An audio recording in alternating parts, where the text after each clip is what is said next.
Good afternoon, everyone, and welcome to the Tata Communications earnings conference call for Q4 FY24. We are joined today by our MD and CEO, Mr. Amul Lakshminarayanan, and our CFO, Mr. Kabir Ahmed Shakir, and our Head for Investor Relations, Mr. Rajiv Sharma.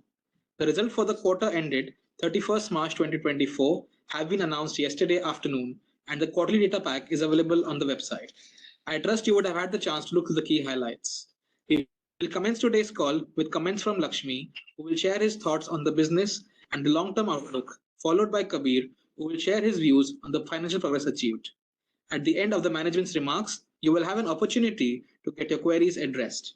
Before we get started, I would like to remind everyone that some of the comments made or discussed on today's call may be forward-looking in nature and must be viewed in conjunction with the risks and uncertainties we face.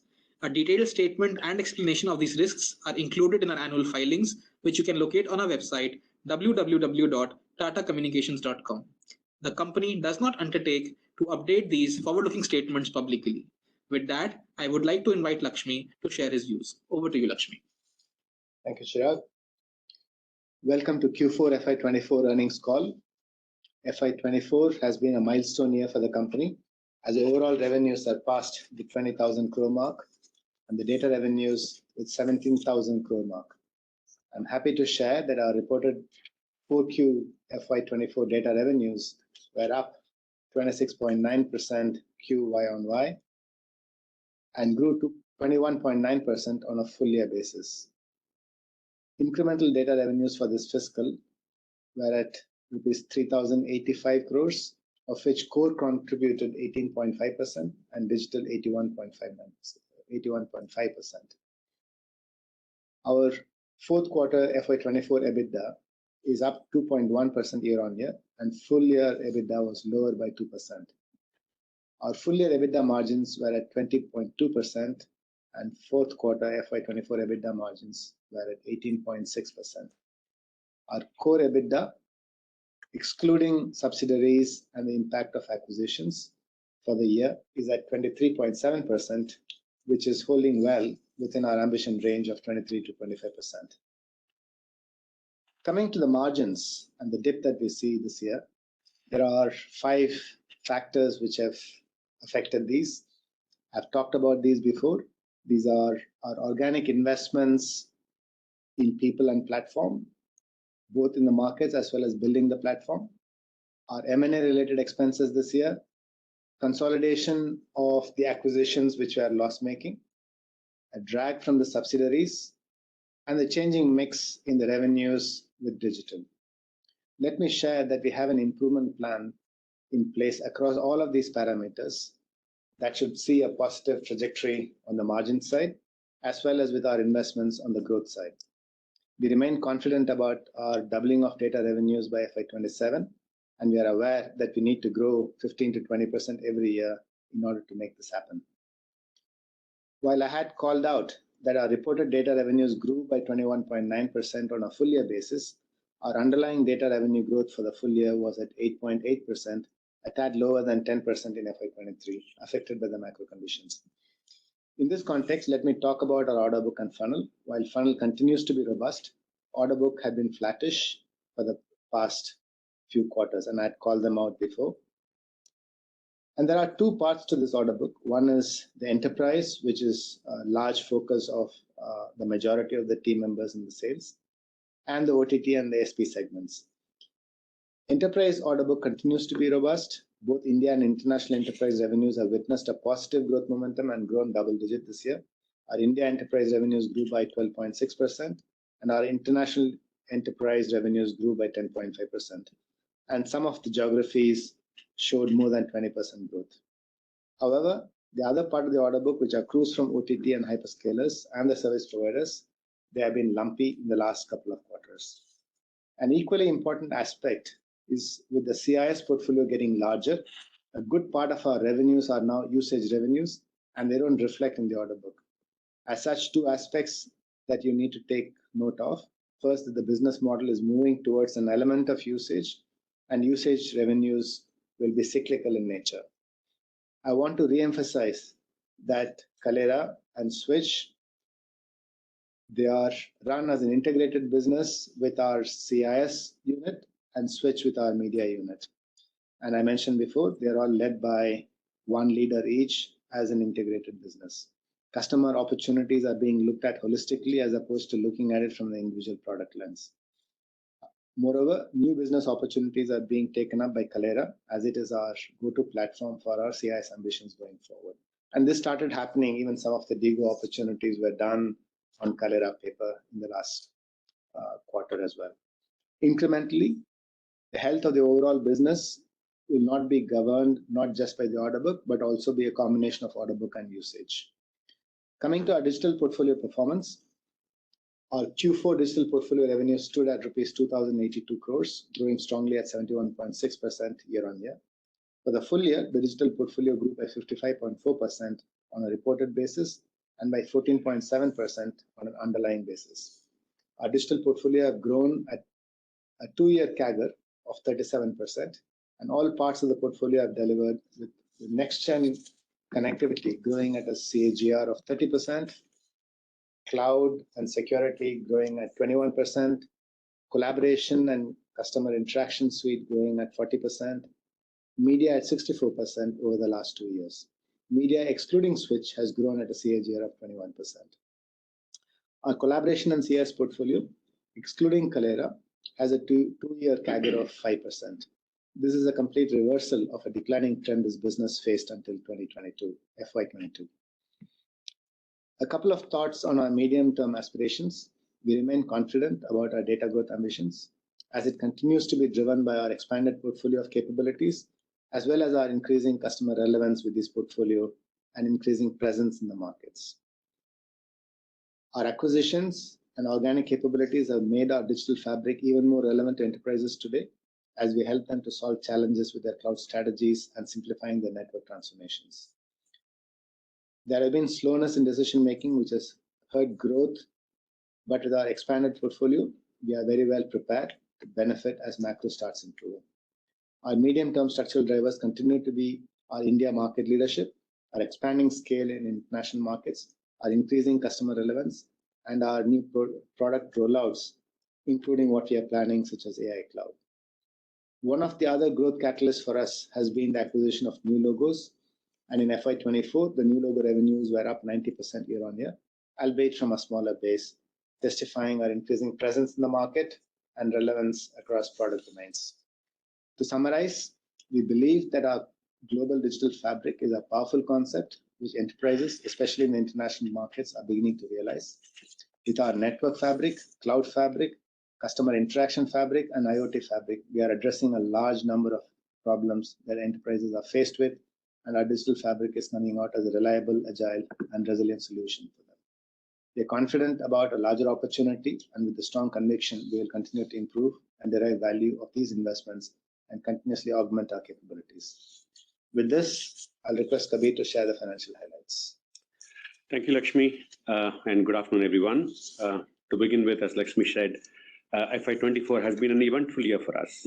The year we saw the fit to compete and fit to grow pillars of our financial strategy come to life. Our focus on driving profitable growth, strengthening our balance sheet, laid the foundation to enable us to complete 3 acquisitions in a single year while investing incrementally in our organic capabilities. Some of these inorganic and organic investments were solely on the back of internal cash accruals. We are encouraged by the early success we witness as the integration of Switch with our media business and Kalera with DIGO is progressing well and ahead of anticipated timelines. Our financial KPIs have departed because of the strategic actions we have taken. That said, their performance is in line with our expectations. As we harvest revenue and cost synergies from these investments, we will see these indicators come back to their ambition range over the medium term. FY24 as a historic year, we delivered the highest data growth in our data portfolio, coming in at 21.9% and crossing the 17,000 crore mark for the first time ever. Our FY24 underlying data revenues grew by 8.8% on reported currency basis. The reported current revenue numbers this year continue to have certain forex benefits accruing from strengthening dollars. Normalizing for this forex, our underlying data revenues grew by 6.6% year on year, and the positive impact on consolidated EBITDA margin is only 20 basis points. Our reported EBITDA came in at 20.2 this year on the back of investments in our organic and inorganic capabilities. Our core EBITDA, excluding subs and the impact of acquisition, for the full year is at 23.7%, which is well within our ambition range of 23 to 25. Our ROCE came in at 18.8%, driven by the impact of the rolling 12-month average of our EBIT performance, which has an element of dilution from our inorganic investments over the last 6 months and increased capital allocation for organic opportunities. The ROCE numbers will witness a further dilution over the next 2 quarters as the full impact of Kalera gets baked in. Going forward, as we benefit from the synergies from our acquisitions and begin realizing operating leverage from our organic investments, our profitability will improve. On the KPIs, it is fair to say that the first improvement you will see is on leverage, and this quarter there is a marginal improvement. This will be followed by improvement in ROCE and then later EBITDA margins. Our focus continues to be on creating elbow room and capacity for multi-year growth, as we have to be ready to participate in new opportunities, including AI cloud, multi-cloud connectivity, and cloud light. Now coming to our quarterly performance. Our consolidated revenue for the quarter stood at INR 5,692 crores, improving by 26.6% year-on-year and 1% on a sequential basis. Data revenue for the quarter stood at 4,656 crores, improving by 26.9% year-on-year and by about 0.8% on a quarterly basis. Our EBITDA margins for the quarter were at 18.6%. Our PAT margins for the quarter stood at 5.6%. We have provisioned for a deferred tax asset this quarter amounting to INR 186 crores on account of an assessed recoverability of the past tax losses as we re-domiciled our international business from Bermuda to Switzerland.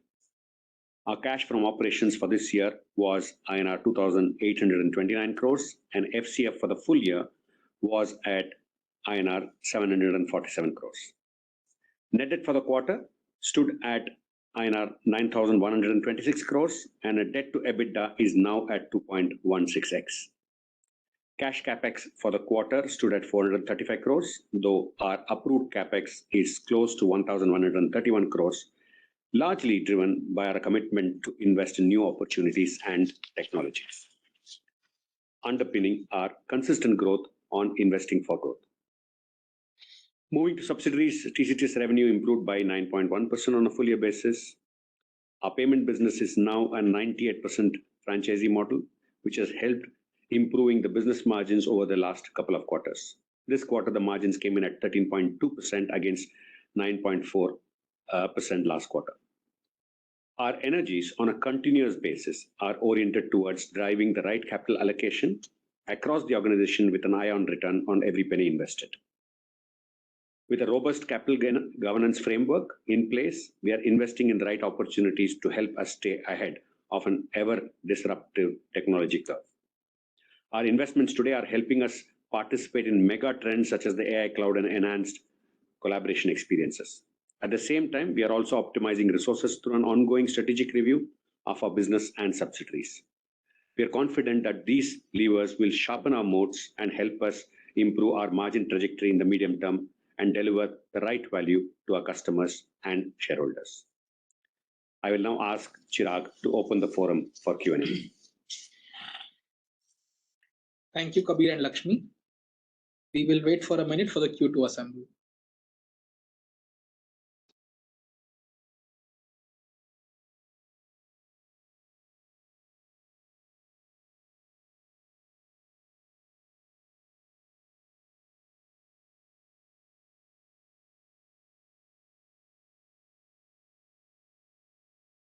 The first question is from the line of Sanjesh Jain from ICICI Securities. Sanjesh, you have been requested to unmute. Please unmute yourself and go ahead and ask your question.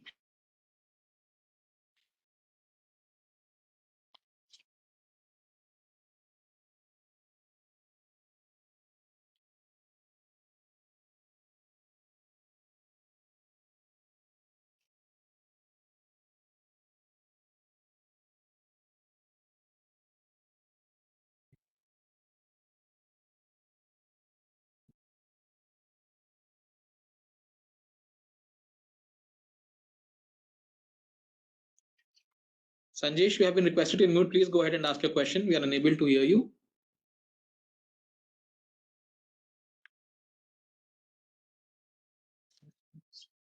Chirag? Yeah. Can you hear me, please? Please go ahead. Yeah, sorry, I think there was some technical problem. Yeah, good afternoon, everyone. Good afternoon, Sanjesh. Go ahead, Sanjesh.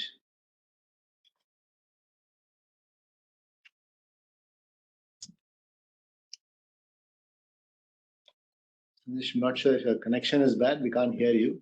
Why don't we take the next one and come back? The next question is from the line of Balaji Subramaniam from IIFL Securities. Balaji, you have been requested to unmute. Please go ahead and ask your question.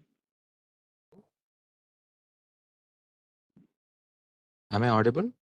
Yeah, Balaji, you're audible. Please go ahead. Yeah. Good afternoon and thanks for taking my question. My first one would be a bit on the housekeeping side. So if I look at the EBITDA performance of Switch and Kalera, there seems to be a 110 crore negative swing quarter on quarter. So, could you share some light on, what exactly resulted in this? Is it some kind of one-time severance cost or one-time restructuring cost or something? And how should one look at it going forward? That would be my first question. On the second question is more on the collaboration and CPaaS portfolio. So, one can see that on an organic basis, your quarterly revenue in this part of the business has been between 380 and 430 crores for the last few quarters. And why is it, kind of stuck at that level? And the other related question would be on CPaaS itself. So globally, if we look at CPaaS, the revenue growth seems to be coming off, be it the likes of Twilio or be it the likes of Tanla and Route Mobile. So, what are the new capabilities that you think, will become key in terms of driving growth going forward? Thank you.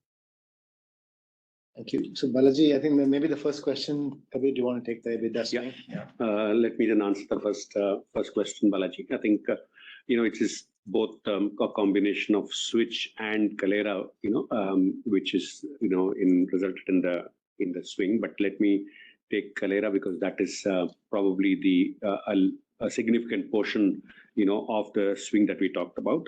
That is as a result of about 3-4 elements, and none of them, let me state upfront, is a cause for worry.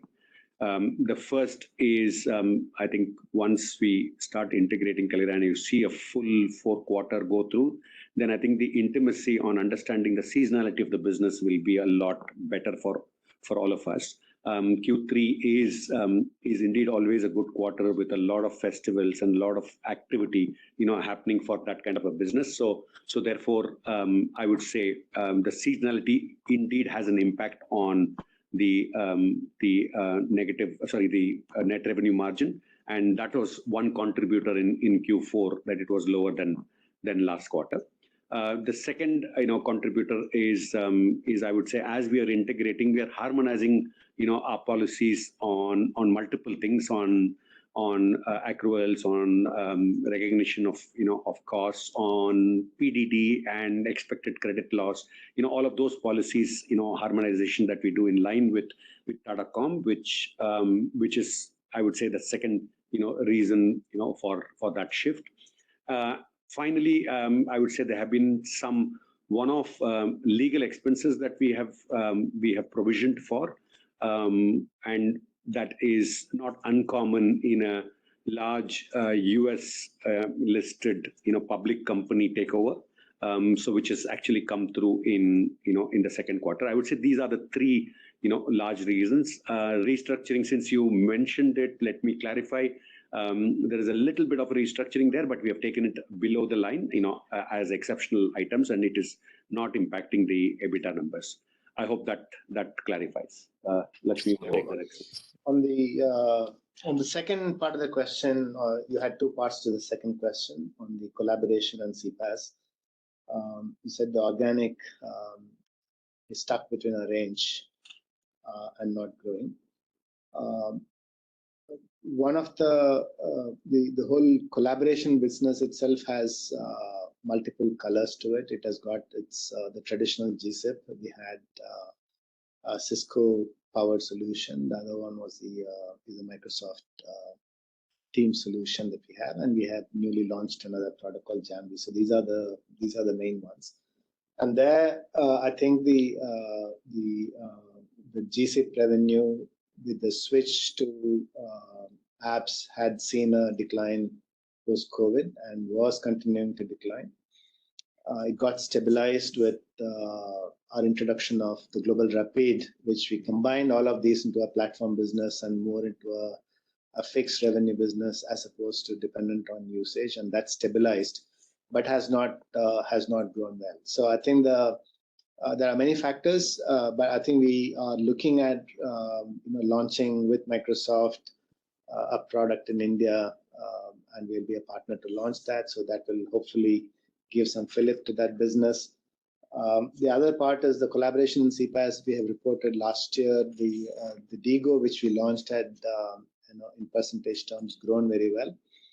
But this year, right from the Kalera acquisition, the DIGO business teams and the Kalera business team started working immediately upon close, and some of the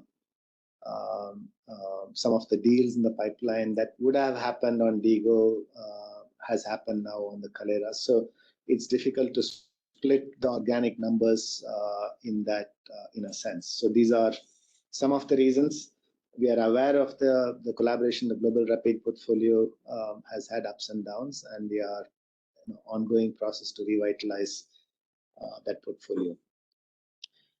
On the CPaaS, your question and observation that the growth is coming off with many global players, and you're right. I think the global players, they publicly stated that they want to focus more on profitability. I think the purely being on the SMS side was a race to the bottom, and I think in my view there is some sense prevailed there to see and bring focus back to profitability, and in that sense many players have focused more on profitability than growth. The way we are looking at our business is more as an interaction business, a combination of SMS, programmable voice, emails, multiple channels, and we are also building layers of software on top of these channels to bring more orchestration and intelligence on that. So we will be continuing to invest to build these new capabilities. It's our view that enterprises, in the way they interact with consumers, are fragmented today across multiple channels, and we have an opportunity to position a more converged and intelligent platform that orchestrate across multiple channels. So that is where we will invest, and that is where we believe will be new opportunities besides the channel expansions from SMS to WhatsApp and others. So we will focus on both dimensions, increasing the channels and also increasing the platform play. Okay, I had a quick follow-up for Kabir. So you did call off some one-off legal expenses. So could you please quantify that? And also on the seasonality front, one can see that at least at the gross revenue level that you have reported, that doesn't seem to be the case, because there has been a QOQ growth. I do know that part of it is because the acquisition was consolidated maybe only for 85-86 days a quarter, but at least at the revenue level things don't seem to have come off materially. Yeah, the legal expenses so far is shy of $1 million, which is what we have actually provisioned, as of now. And all the other things, there's a lot that you need to lift under the hood to understand the revenue. So, NR mix, Balaji, so where may not be visible for you. So it's quite visible. Yes, you are absolutely right. It's a usage business, so 80-85 days, was indeed, one of the elements, which get in there. But I would say when you look at it, the NR mix, is indeed proving proving an element that's also a sizable portion of it. Thank you, Kabir and Lakshmi. All the best. Thank you, Balaji. Thank you, Balaji. The next question is from the line of Mr. Mayur Magar from Aegon Life. Mayur, you have been requested to unmute. Please go ahead and ask your question.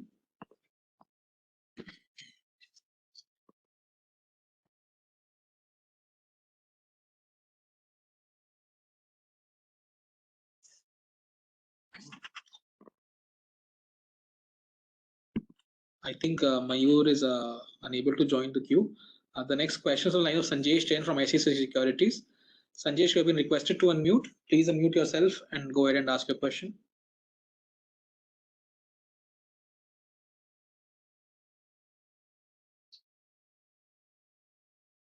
Sanjesh, please go ahead.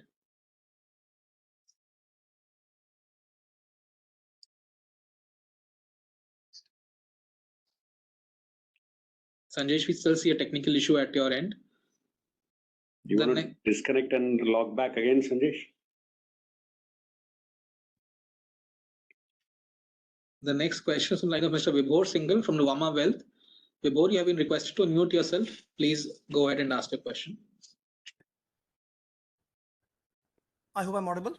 Yeah, Vibhor, please go ahead. Yeah, thanks. Thanks for taking my question. So a couple of questions, one on the growth part and one on the finance part for Kabir. So Lakshmi, on the growth part, just wanted to pick your brain on two things. How do you see the cloud business shaping up? I think this year was not a great year, not just for us, I think, but mostly the overall IT services vendors as well, in terms of cloud adoption and deals also kind of going slow on the macro front. So how do you see that playing out in FY25? Any green shoots in pockets where you could probably highlight, or what is your outlook for that segment, let's say in this year? Secondly, on the CPaaS side, just wanted to understand. I think I mean, post-COVID, of course, during COVID, of course, we saw a very sharp pickup in this industry overall for all the players, which has kind of died down right now. What is the pricing environment in this domain like? Is there still cutthroat competition, which is continuously creating a pressure on the pricing in this segment? Or as you mentioned that as more and more players are focusing on profitability, is there any scope of stabilization of prices or maybe an uptick because of new platforms coming in? If you can answer these two questions, I'll probably have a couple of follow-ups for Kabir. Thank you, Vibhor. On the cloud side, we are largely focused in India, while we do have some customers that we serve internationally. On our view of the cloud is the cloud adoption today is not complete. I think there are many still on-prem users that are, and we are trying to position our cloud as a purpose-built cloud that is multi-tenanted, which has the flexibility and offers all the benefits of a private cloud to the customers. And we say that over a 3-year period, our TCO would be much better than any public cloud player. It's been, it's achieved a reasonable scale where we are operating fairly national mission-critical applications on our cloud. So it's proven its base, the technology and our engineering capabilities and services. What we are doing to sort of boost the growth, one is the macro that you called out that is there, but from our side, we are preparing to strengthen our industry cloud, where we have a government community cloud, we have a financial services cloud, which is compliant with RBI. So we are strengthening these areas. And similarly, our Kubernetes and analytics cloud capability and the storage capability. So these are all the things that we are investing and strengthening and repurposing the teams in a way that they can take this to market more effectively. So we are using this period where there has been slowness to organize